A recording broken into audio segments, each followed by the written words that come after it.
জুলাই আন্দোলনে হত্যার ঘটনায় মানবতাবিরোধী অপরাধের মামলায় সাবেক প্রধানমন্ত্রী শেখ হাসিনা, সাবেক স্বরাষ্ট্রমন্ত্রী আসাদুজ্জামান খান কামাল ও সাবেক আইজিপি চৌধুরী আবদুল্লাহ আল মামুনের বিরুদ্ধে ৪ জন সাক্ষী আজ দিয়েছেন। এ নিয়ে মোট ৯ জন সাক্ষীর সাক্ষ্য গ্রহণ শেষ হলো। অক্টোবরের প্রথম সপ্তাহে এই মামলায় সাক্ষ্য গ্রহণ শেষ হতে পারে বলে জানিয়েছেন প্রসিকিউটর মিজানুল ইসলাম। বিচারপতি গোলাম মর্তুজা মজুমদারের নেতৃত্বাধীন আন্তর্জাতিক অপরাধ ট্রাইব্যুনালে সাক্ষ্য গ্রহণের সময় মামলার আসামি ও রাজসাক্ষী সাবেক আইজিপি চৌধুরী আবদুল্লাহ আল মামুন হাজির ছিলেন। ৪ সাক্ষীর মধ্যে ২ জন আহত জুলাই যোদ্ধা এবং একজন নিহতের মা, অপরজন জব্দ তালিকা করার সময় প্রত্যক্ষ সাক্ষী।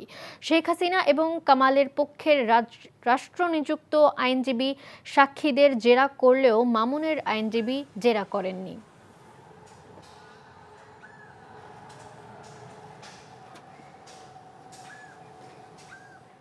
এই মামলার প্রমাণের জন্য যতগুলো সাক্ষী দরকার ততগুলো সাক্ষী উপস্থাপন করব। আমরা ৮১ জন সাক্ষীর তালিকা এখানে দিয়েছি।